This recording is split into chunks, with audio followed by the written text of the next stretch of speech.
Aswaja tradisional adalah istilah yang biasa digunakan oleh kelompok-kelompok Islam di Nusantara untuk menyebut ajaran Islam yang mereka anut.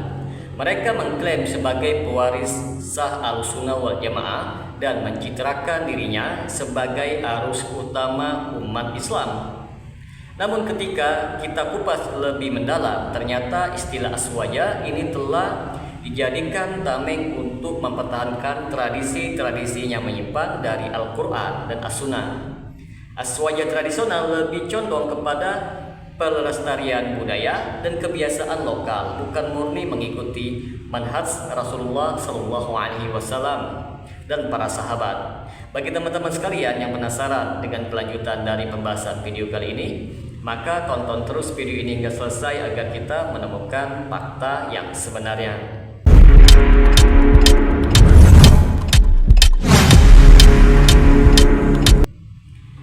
Assalamualaikum warahmatullahi wabarakatuh. Jumpa lagi dengan saya Rio Mulyadi di channel Manhaj Dakwah. Pada episode kali ini kita akan membahas tentang kejahatan aswaja.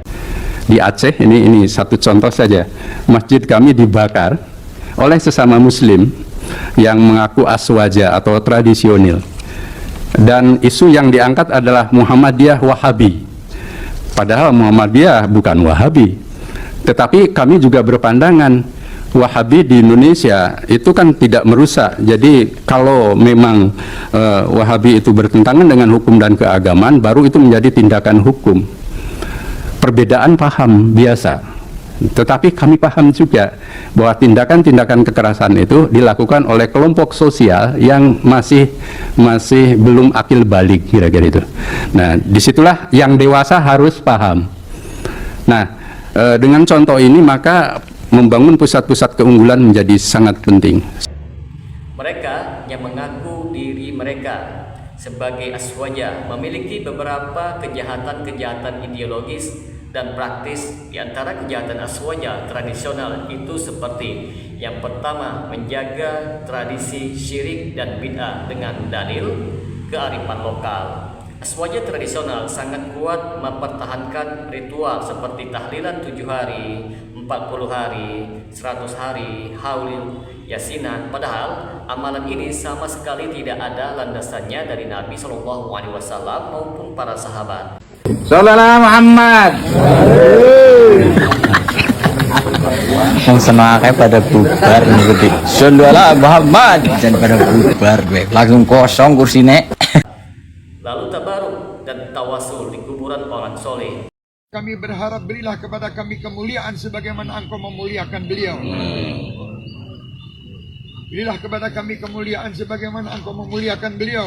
Allahumma ya Allah, jangan Kau pisahkan kami dengan beliau dunia dan akhirat nanti ya Arhamar Rahimin.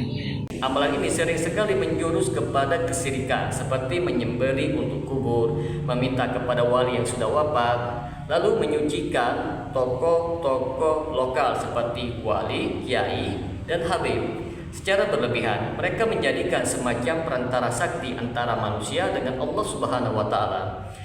Ini mirip dengan konsep syafaat yang batil. Yang kedua, mengagungkan tokoh melebihi dalil.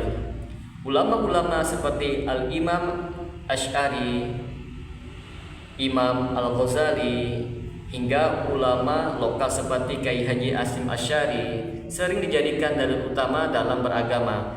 Perkataan ulama dijadikan pengganti ayat dan hadis bahkan ketika itu bertentangan. Sebagaimana contohnya, kalau Imam Syafi'i bilang begitu ya pasti benar. Padahal semua ulama itu bisa salah teman-teman. Yang maksud hanya Rasulullah SAW saja. Yang ketiga, mendukung paham tasawuf yang ekstrim.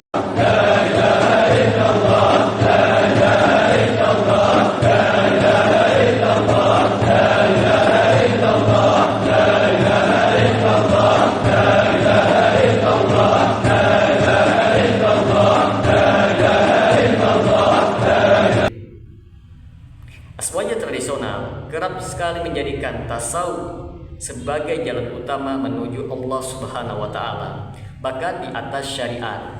Ajaran seperti Wahdatul Wujud, ittihad dan hulul banyak ditemukan di dalam tarekat-tarekat tradisional yang mereka bela. Contoh nyatanya seperti syariat itu hanya kulit, hakikat itulah isi. Orang yang sudah sampai hakikat tak perlu lagi syariat. Padahal ini adalah bentuk kekufuran yang sangat nyata. Yang keempat, memusuhi dakwah tauhid yang murni. Dan Allah membela Nabi SAW dengan menurunkan ayat ini. Kata Allah, ma anta bi ni'mati rabbika bimajnun. Kau bukan orang gila wahai Muhammad SAW.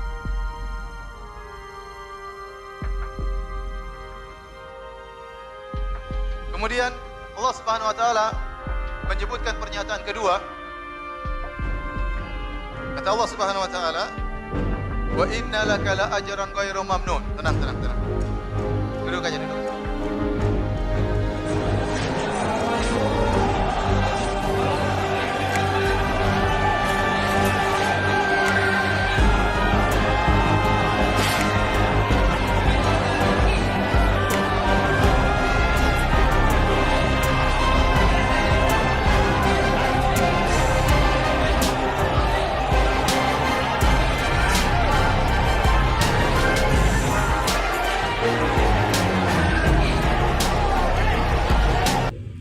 Salafi, Wahabi atau kelompok yang mendakwakan tauhid secara murni selalu dijadikan sasaran kebencian.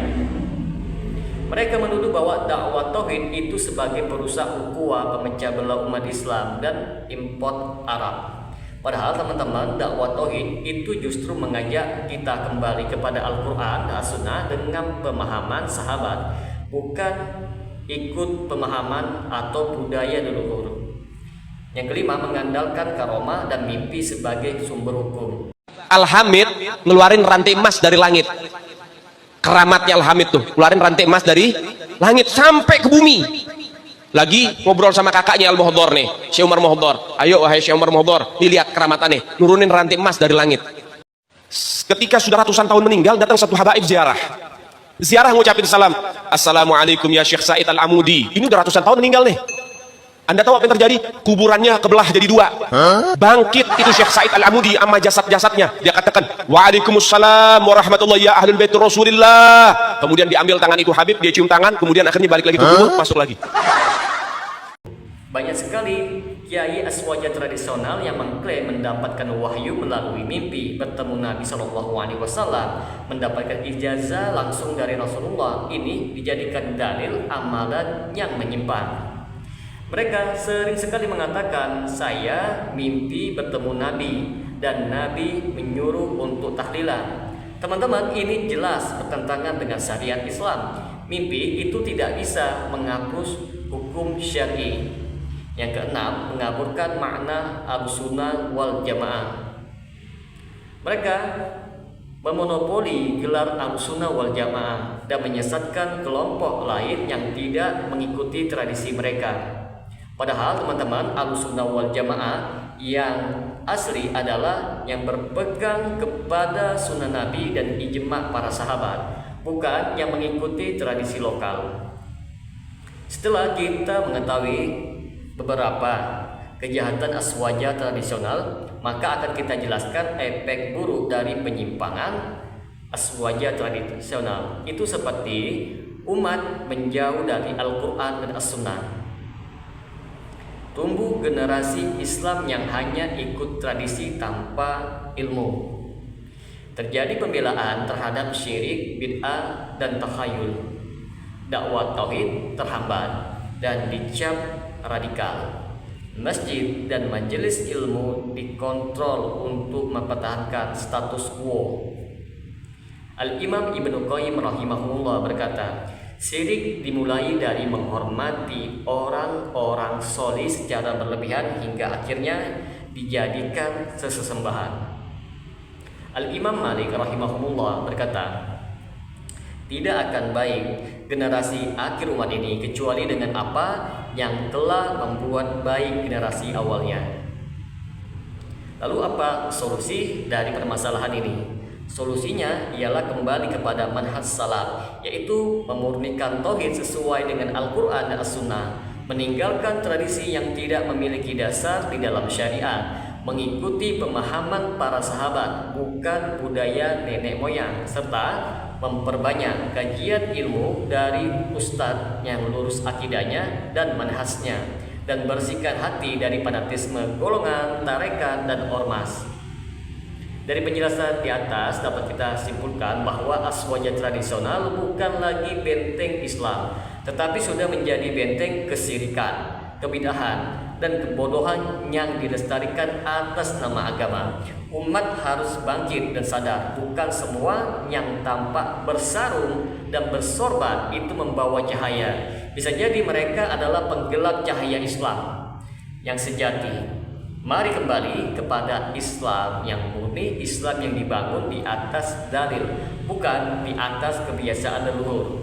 Semoga dengan sedikit penjelasan ini dapat memberikan manfaat bagi teman-teman sekalian, dan apabila channel ini dapat memberikan manfaat bagi teman-teman sekalian, silakan like, subscribe, dan share. Semoga bermanfaat. Assalamualaikum warahmatullahi wabarakatuh.